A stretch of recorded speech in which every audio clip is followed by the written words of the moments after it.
consertar nossos erros por novas provações. A razão nos demonstra essa doutrina e os espíritos a ensinam. Às vezes a gente vê um adesivo de carro dizendo assim: sem reencarnação não há justiça. Não há. Né? Hoje entendemos a reencarnação como lei biológica.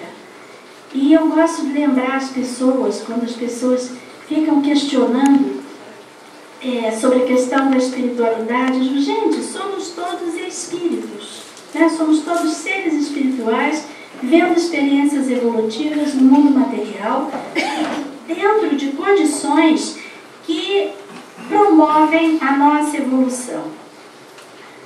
Aqui nós temos, né, evidências clínicas da reencarnação. No final do meu livro, no último capítulo do livro do Divã à Espiritualidade, eu pergunto assim: se tantas pessoas vivem a experiência regressiva, se tantas pessoas sérias estudam a regressão, a quem interessa ou qual é o grande obstáculo à compreensão da pré-existência como uma lei biológica que explica tantas coisas? Porque vai nos explicar reações, vai nos explicar por que nascemos num determinado país, numa determinada família, por que trazemos a vocação para uma determinada carreira.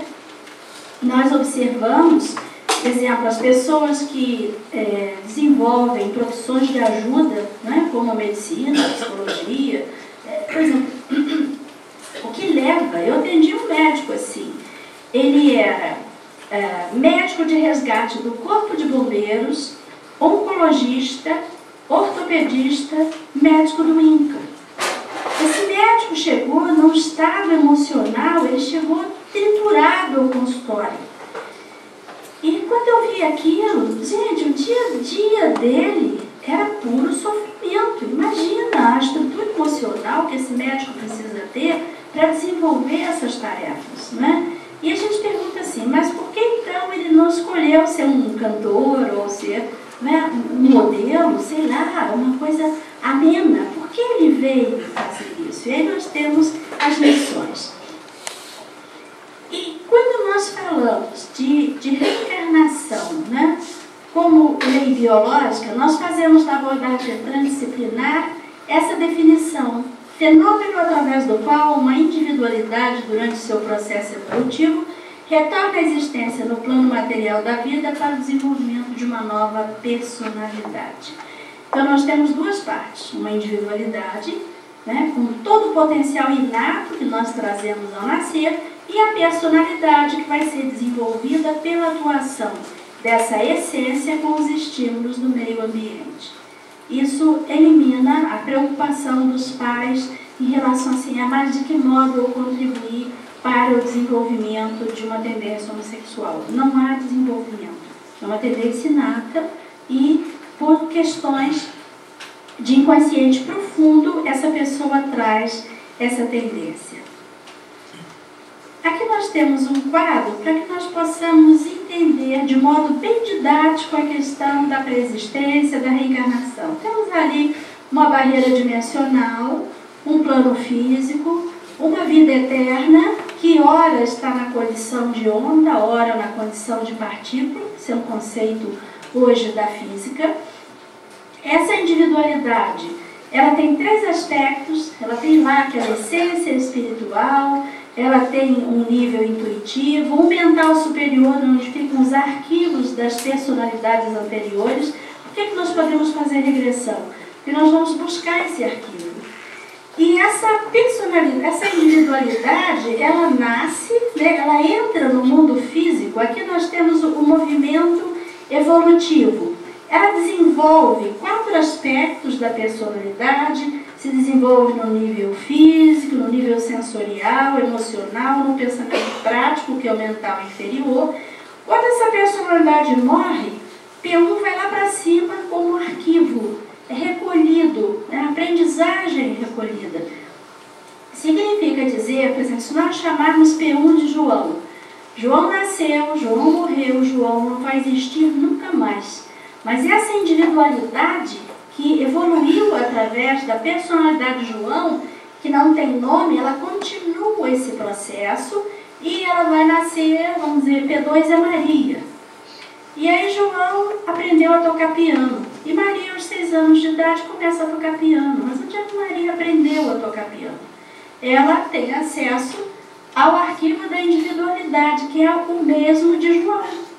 E aí nós temos a solução dessa questão, dessa dúvida, né, que as pessoas têm. Ah, mas eu existi antes? Olha aqui, eu personalidade não, mas eu individualidade posso ter milhares de anos.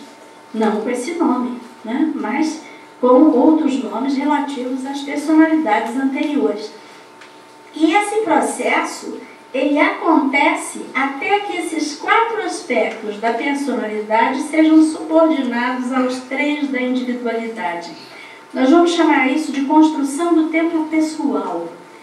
Eu passo a ter uma autonomia sobre o meu físico, sobre o fisiológico, sobre o sensorial, vou ter comando das minhas emoções, do meu pensamento voltado para o mundo concreto e vou chegar à condição de mestria.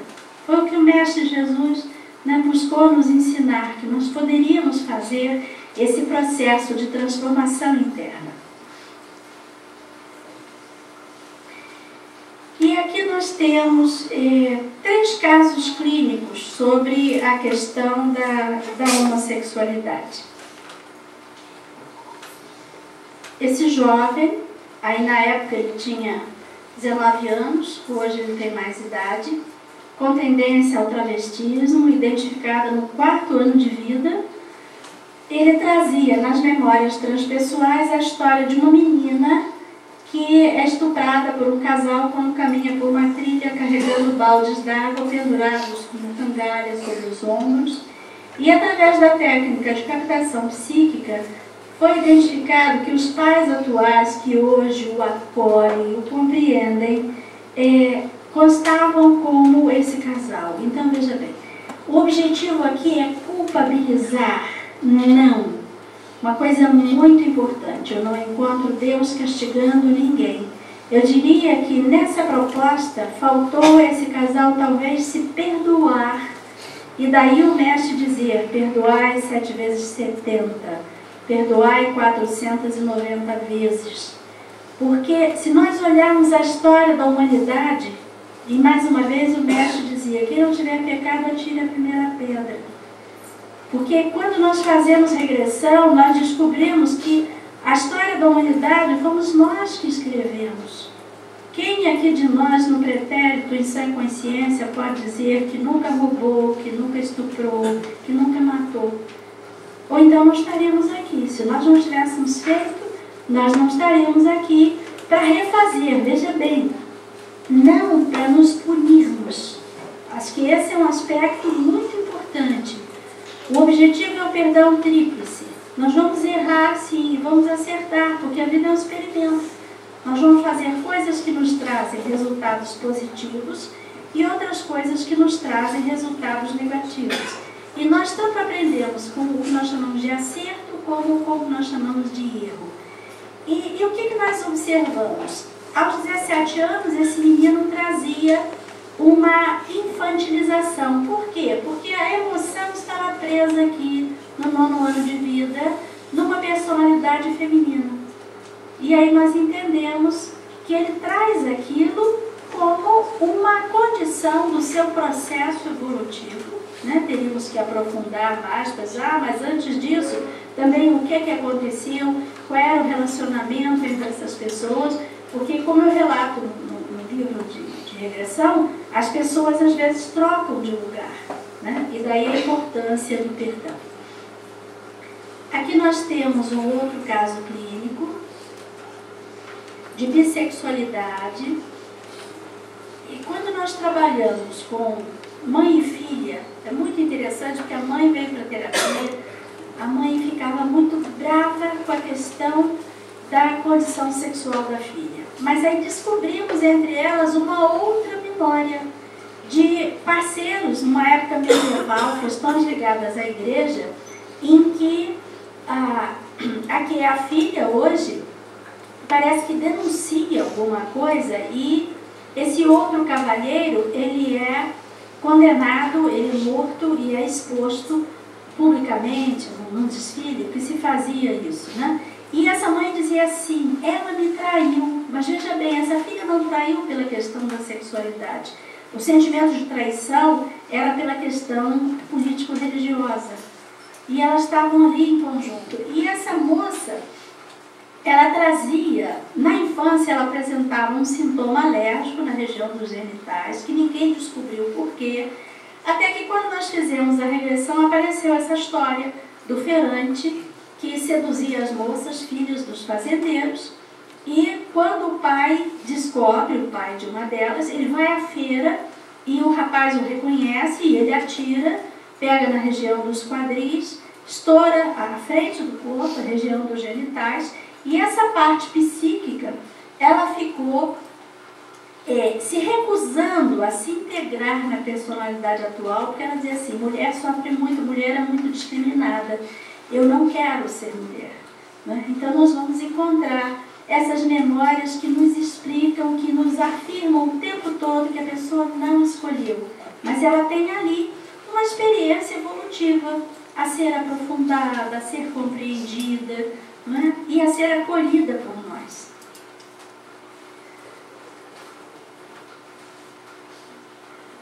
Aqui nós temos o caso clínico, relatado no livro, no 10º capítulo, de um serviçal, aliás, esse é o título do capítulo, o serviçal do mosteiro, em que esse homem faz a faxina das celas, ele é serviciado pelos monges, ele limpa também a capela, lá existe um órgão, né, para as missas, ele aprende a tocar Ave Maria, e na existência atual, quando ele ouvia Ave Maria, desde a infância, ele tinha que sair da igreja, ele chorava muito, né?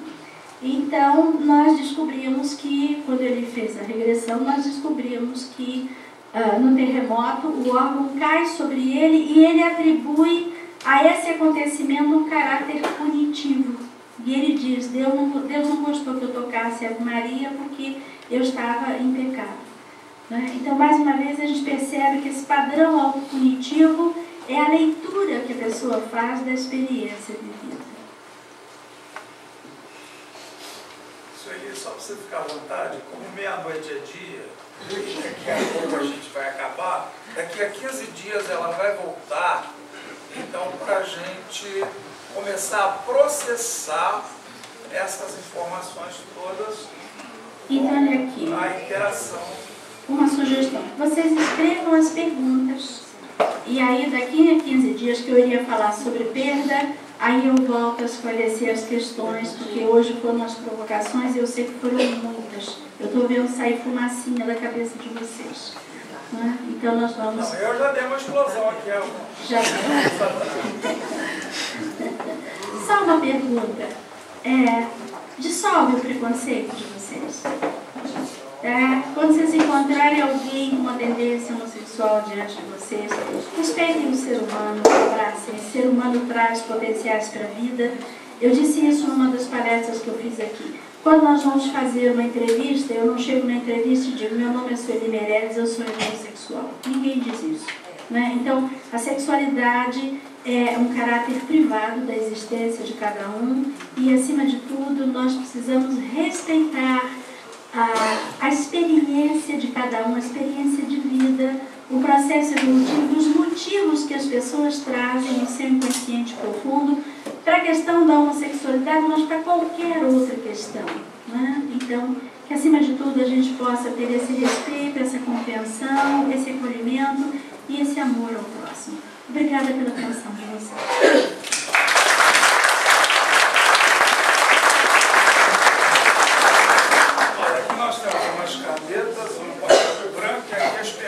Já fizeram. Se vocês quiserem fazer, vai ficar aqui.